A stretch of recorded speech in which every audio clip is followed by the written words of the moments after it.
여러분의 억울한 사연과 함께하는 무죄TV입니다.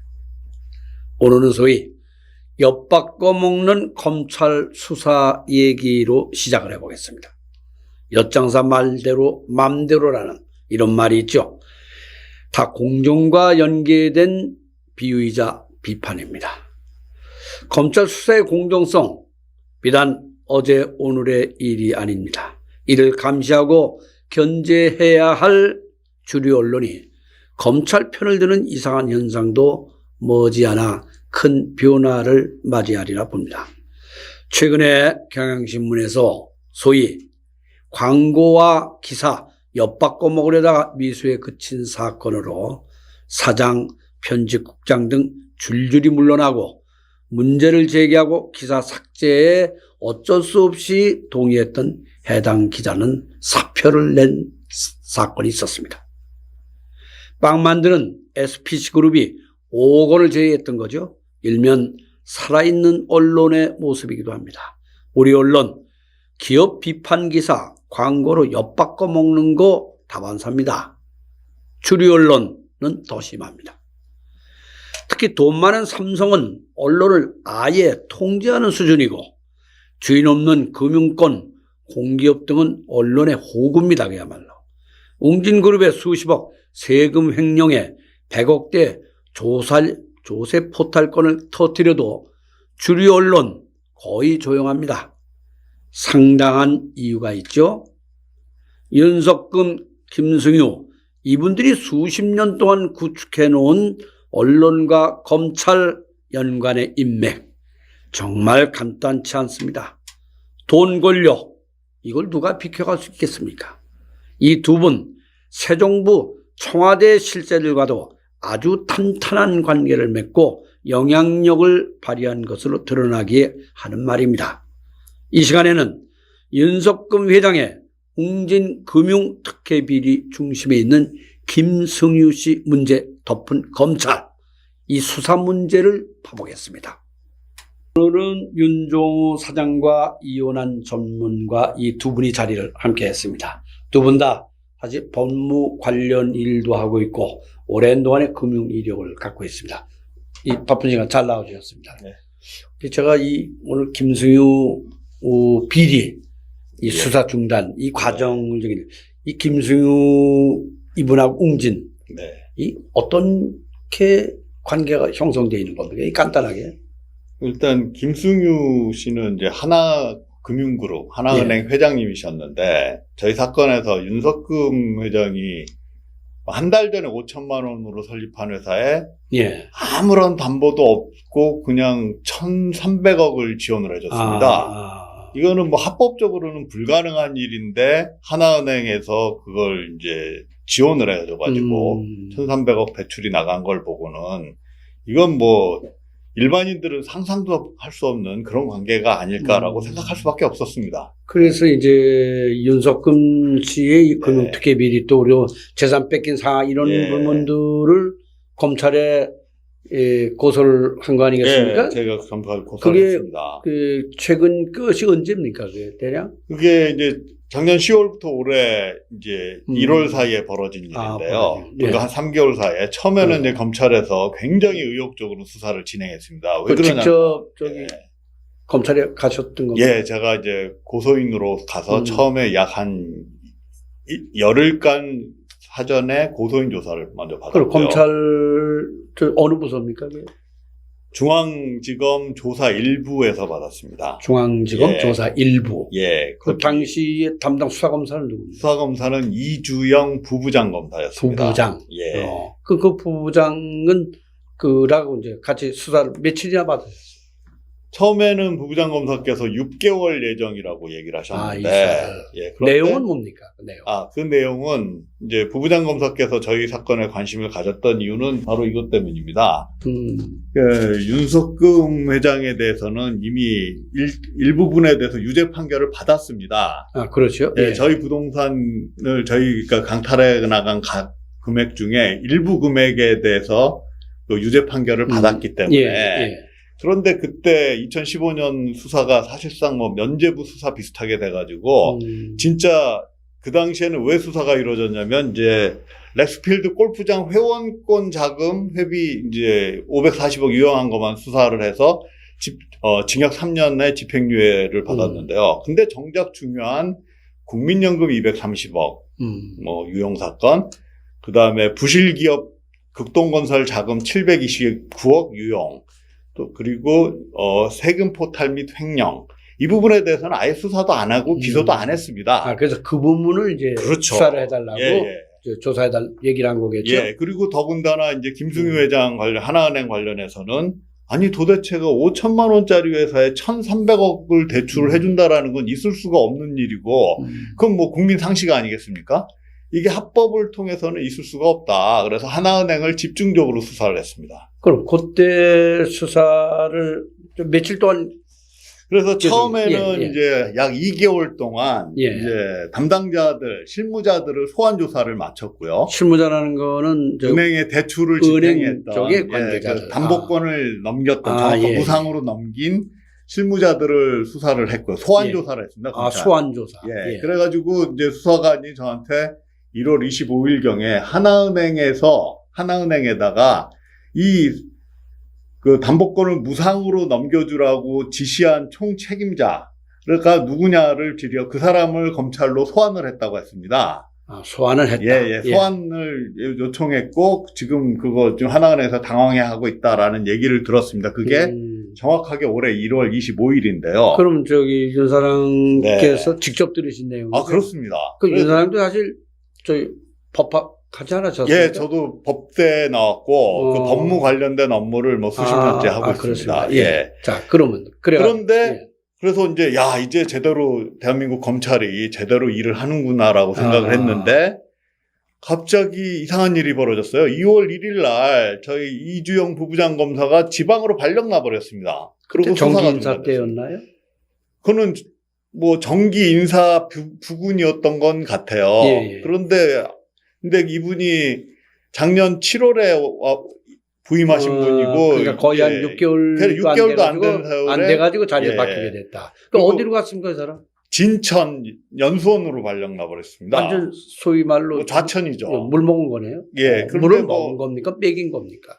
그거는 알 수가 없는데 저희 수사 자체를 중단한 건 사실입니다. 중단했다. 예. 그럼 한번 이게 당시에 그럼 웅진 쪽에 대단히 뭐하지만 그 당시 로펌을 썼겠죠. 어디 로펌이었습니까? 예, 저희는 이제 고소할 때 이제 법무법인 향법이라는 조그만 로펌을 썼었고요. 그리고 상대방은 누군지를 수사관이 알려주지는 않고 단지 어마어마한 전관 변호사다라고만 얘기를 해줬습니다. 그 전관 변호사인데 개인 전관 변호사야 아니면 로펌? 그건 정확하게는 모르겠습니다. 전관이라 하면 뭐 직전에 퇴직한 직전에 뭐 그렇겠죠. 고위층 검찰 고위층 변호사로. 그 당시에 이 검사장이 누구였지 여기? 중앙지검. 윤석열 서울 검찰총장 되시기 전에 윤석열 현재 총장께서 중앙지검 지검장이셨습니다. 지검장. 예. 하긴 지검장이 이런 것까지 다 들여다볼 수 없겠지만은 그러나 네. 근데 윤석열 지검장 네. 지금 총장 되셨지만은 네. 그럼 윤석금 윤석열 그럼 뭐가 비슷하네요 어떻게? 이름이 굉장히 비슷해서 저도 호기심으로 조사를 해보니까 파평윤 씨. 윤 씨야 다 많은 거니까. 윤 씨도 종파가 여러 인데 파평윤 씨 대원공파고 고향도 같으시고. 그런데 그래가지고 이 지방 발령이 나고 네. 어떻게 됐습니까? 그리고 후임 검사가 이제 정확하게 50일쯤 뒤에 오라고 그랬습니다. 그래서 그때 이제 백수진 검사가 이제 왔는데요. 오자마자 저희를 소환해서 부른 얘기가 아니 사건 같지도 않는 걸 왜 이렇게 오래 수사하고 있었냐. 오자마자. 예, 오자마자 첫 마디가 그거였습니다. 이거 바로 수사 종결하겠다라고 단언하셨어요. 그럼 여기서도 변호사가 있을 예. 때 가만히 있었습니다. 그러니까 우리 변호사들도 굉장히 당황했고, 아니 무슨 이제 후임 검사가 와서 수사 재개를 하는구나 해갖고 변호사들이랑 같이 대동하고 갔는데 어떻게 면전에서 바로 사건 같지도 않은 사건을 왜 수사를 하고 있었는지 모르겠냐라는 말을 입에서 직접 해버렸어요. 수사검사가. 그래서 무슨 소리 하는 거냐. 왜 조사도 안 하고 그런 얘기 하느냐.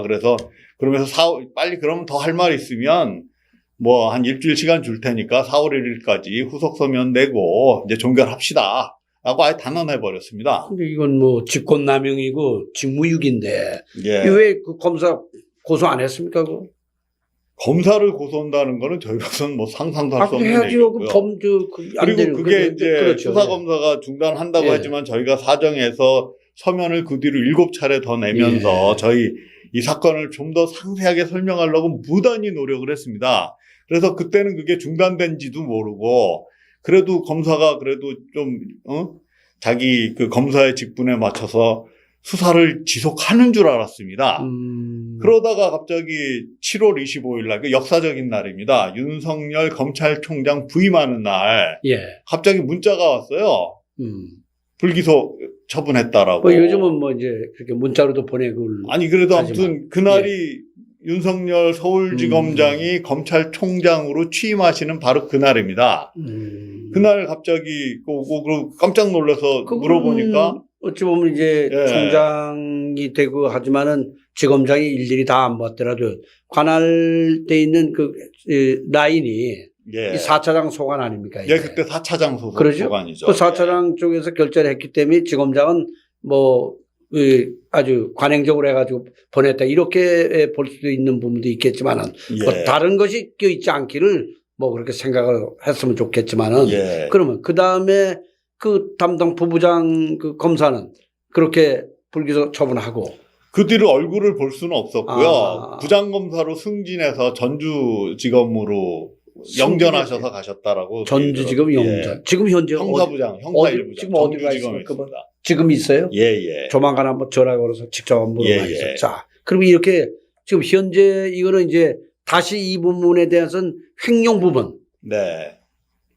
이 부분은 다시 이건 문제 제기를 해야 되는 거 아닙니까? 어떻게 보죠? 예, 그래서 저희 뭐 재산 강제로 뺏긴 거는 차치하고라도 예. 이게 세금 포탈하고 세금 횡령한 부분에 대해서는 대한민국이 피해자입니다. 예. 당연히 이건 국고 손실에 관련된 문제이기 때문에 이 부분에 대해서는 저희가 별도로 다시 고소장을 근데 제출할 그때 계획을 지금 그 하고 말씀하신 거에 자, 김수유와 금융권의 네. 고위 라인에 대한 수사를 해야겠다. 근데 혹시 그 수사하는 조사하는 과정에서 네. 김승유 씨에 관련한 부분에 다른 얘기 나온 게 또 뭐가 있습니까? 김승유 씨에 관해서는 처음에 수사 시작할 때 수사검사가 물어보더라고요. 김승유 관련된 내용이 있느냐. 예. 그래서 이제 하나은행 이게 불법 대출 부분, 정확하게 불법 부동산 담보 무상 양도 부분이 예. 있습니다. 우리 부동산을 그냥 우리 허락도 없이 그냥 윤석금 회장 보고 대출 받는데 쓰라고 줘버린 거예요. 하나은행에서. 예. 그래서 그 부분은 이건 뭐 김승유 씨가 지시한 것 같고 그 다음에 그 전에 이제 하나은행하고 저희하고 이제 대출 연장 합의를 했는데 바로 공매 지시를 해버리더라고요. 그럼 거기에 검찰에서 김승유 라인들이 이렇게 불러야겠다고 할 때 보면 상당 부분 사전 내사나 조사가 많이 이루어진 걸로 보이는 거 아닙니까? 뭐 김승유 씨에 대해서는 저희 사건 말고도 캐비넷으로 뭐 2캐비넷만큼 수사가 자료가 준비가 돼 있다라고 얘기를 했었습니다. 그럼 누가 얘기한 겁니까? 그 수사검사가 하면서 혹시 그 관련해서 그건 뭐 특수부에서 조사하는 거로 알고 있는데 예. 그건 정확하게는 잘 모르겠지만 김승유 씨는 별도로 내사를 하고 있다라고 얘기를 들었습니다. 캐비넷에 두 박스에 가득 차 있다. 네, 2캐비넷만큼 차 있다라고 말씀하셨습니다. 근데 이거 우리 윤사랑 얘기 듣고 보니까 이 김승유 씨에 관한 의문점이 많이 나왔습니다. 이게. 김승유의 검은 그림자. 이 참 대단한 인물인 것 같습니다. 몇 정권이 바뀐 것 같은데 어떻게 김승유 씨의 현재 이 웅진과의 관계 위치는 어떤 걸로 보시는 겁니까? 뭐 굳이 표현하면 상왕이라고 할 수 있겠죠. 4대 천왕이라고 했지만 하나금융에서 나오신 지가 오래됐음에도 불구하고 지금 웅진 코웨이 인수 전에 1조 9천억 원을 조달해 준 걸로 봐서 뭐 엄청난 실력자라고 봐야 되겠죠. 네. 그렇게 많은 돈을 끄집어내고 하려면은 결국은 조력자들, 그들과 같은 그 네트워킹이 되어 있는 인맥들이 있지 않겠습니까? 맞습니다. 뭐 아시다시피 인사권으로 모든 걸 해결하는 시대이기 때문에 하나금융 계실 때 하나금융 후계자들을 계속 잘 양성을 했기 때문에 김승유 씨가 그래서 지금 이 하나은행이 지금 또 계속적으로 웅진의 윤석금 회장을 도와주는 것 아니겠습니까? 그래, 새 정부가 됐는데 금융정책에 관한 거는 청와대 그 당시 장하성 실장 소관이었는데 이 두 분 무슨 관계가 있다고 보시는 겁니까? 어떻게 해요? 이건 뭐 신문 보도로 이미 언론 보도로 충분히 나온 이야기입니다. 그 장하성 당시 정책실장은 예. 53년생으로 우리 김승유 씨가 1943년생, 10년 경기고 고려대 경영학과 후배인 걸로 보도가 되어 있죠. 예, 그렇습니다. 그럼 한번 그 윤석금 회장이 아까 윤사랑 얘기인데도 보니까 청와대 한번 들어갔다 온 걸로 돼 있던데. 예. 그거 어떻게 들어가게 된 겁니까? 합리적인 추측입니다만은 그 당시 윤석금 씨는 지금 웅진 코웨이 인수 전이기 때문에 뭐 그렇게 큰 그룹도 아니고 중견 그룹이라고 하기도 좀 곤란한 그런 상태였죠. 그런데도 그렇다고 뭐 벤처 금융도 아니고 그런데 초대를 받았다는 것 자체가 청와대의 어떤 분이 협조를 해주지 않았으면 사실 초대받기가 힘들다고 봐야 되는 게 정상적이지 않겠습니까? 그러면 그 초대를 해줄 사람이 누구냐? 예. 합리적으로 뭐 추측하면 장하성 실장밖에 더 있겠느냐? 그래서 대출과 검찰 수사가 아마도 검찰 수사 중단에 상당히 연관이 있다고 보시는 거 어떻게 보십니까? 이거? 그거는 뭐 다들 뭐 추측이긴 합니다만 사실 1월 15일 날 청와대 방문을 하고 난 다음에 수사가 중단이 됐고 6월 달에 1조 9천억 원이 조달이 되고 이런 것들은 실제 그 장하성 실장이나 김승유 씨나 뭐 그런 분들과 그리고 또 김동희 씨와 관련된 여러 많은 법조 인력들, 지금 하나고등학교 현재 재단 이사장은 김가경 전 검찰총장입니다. 네. 이런 분들의 뭐 조력이 있었다고 봐야 되지 않겠습니까? 저는 그런 생각이 듭니다. 김승유 씨의 그 인맥들이 아직도 금융권을 거의 장악하고 있는 걸로 보이지 않습니까? 전부 은행장 바뀌었다는 얘기를 못 들었거든요, 제가. 맞습니다. 뭐 합리적인 어떤 뭐 제도의 그걸 뭐 하긴 하지만 기본적으로는 하나은행은 아직도 김승유 씨의 영향력 아래에 있다고 봐야 되는 걸로 저는 생각합니다. 근데 왜 정권이 바뀌면서 금융권 인사들은 그대로 김승유 인맥들이 그대로 유지되는 겁니까? 이거 어떻게 보시는 겁니까? 뭐 통상 금융권에서 순혈주의 이런 표현을 쓰는데요. 그 외부로부터 정확하게 은행들은 외부의 이 경쟁력 있는 전문 인력들을 채용하는 것을 굉장히 부정적입니다. 그래서 특히 뭐 경영자 레벨, 예를 들어서 뭐 하나금융의 회장, 그것도 하나은행장 이런 정도 되시는 분들은 외부에서 온다는 건 거의 불가능한 일이죠. 예. 지주회사로 좀 많이 바뀌고 있죠. 예. 근데 거기에 다른 분들이 들어올 수 없도록 만들었다는 게 지금 뭐 그런 나이 제한 규정이 있다고 저는 들었습니다. 나이 제한. 네. 그러니까 금융회사의 금융지주회사의 대표이사는 70세를 넘으면 안 된다. 뭐 그런. 왜 그런 게 생기고 그거 가능한 겁니까 그게? 금융권에? 글쎄 저도 일일이 다 확인을 못했지만 그런 규정들이 이제 외부로부터 어떤 이 전문가들, 전문 경영인들을 영입하는데 사실 엄청난 장벽이 되고 있는 거죠. 예. 그러니까 금융 이 부분이 전 세계적으로 봐서 지금은 이 문제는 사실 헌법상의 문제기도 국가 권익의 국민 권익의 문제인데 네. 어떻게 나이 제한을 두고서 그런 게 있다는 게 결국 내규상으로 만들어서 본인들은 연임을 하고 외부 사람은 못 들어오게 하고 그런 의도로 만들어진 거 아닌가요? 김승희 씨의 다 그 인맥들이요. 그렇죠. 김종유 씨가 추천하는 분들만이 쉽게 말해서 은행에서 높은 자리에 갈 수 있는 것이죠. 예. 뭐 그렇게 봐야 되는 거 아니겠습니까? 정말 김승희 씨 금융권 4대 천왕이라는 말에 실감이 나는 듯합니다. 근데 지금 이혼한 사장 얘기를 듣고 보고 또 종합적으로는 상당 시간 얘기를 듣고 보니 지금 이 김승희 씨 비리가 비단이 단순하게 웅진만의 것만은 아니라는 이런 생각이 들어요. 예. 향후 어떻게 그 계획을 잡고 계신 겁니까? 일단 하나은행에 대한 고소건은 예. 일단 고등검찰까지 일단 불기소가 난 상태여가지고 고등법원에 재정 신청을 한 상태에 있고요. 그다음에 이제 조세 포탈 부분에 대해서는 다음 주 중으로 추가 고소를 할 계획을 가지고 있습니다. 저희도 응원하겠습니다. 이게 참 뭐 검찰 참 믿어지지가 않아요. 네, 믿고 싶지도 않습니다. 예. 하여튼 정의로운 검찰이 되는 모습 보도록 하겠습니다. 웅진 문제는 사실 거의 모든 기관이 연계된 비리유착의 리트머스 시험지 성격이 짙습니다. 검경수사권 조정과 공수처법 관련해서 죽기 살기식으로 싸움을 하는 모습, 아마 선진국의 눈으로 보면은 후진 한국에 민낯이 아닐 수 없습니다. 수사 끝발 갖겠다고 하는 거, 즉 봉사를 서로 하겠다고 싸우는 꼴, 그 바닥에는 다 이권 돈 싸움입니다. 그러니 검찰 기업 수사 선호하는 특수부 가려고 온갖 적폐 행위를 하는 검사들 많습니다. 검찰 자정 기능 마비된 지 아주 오래됐습니다.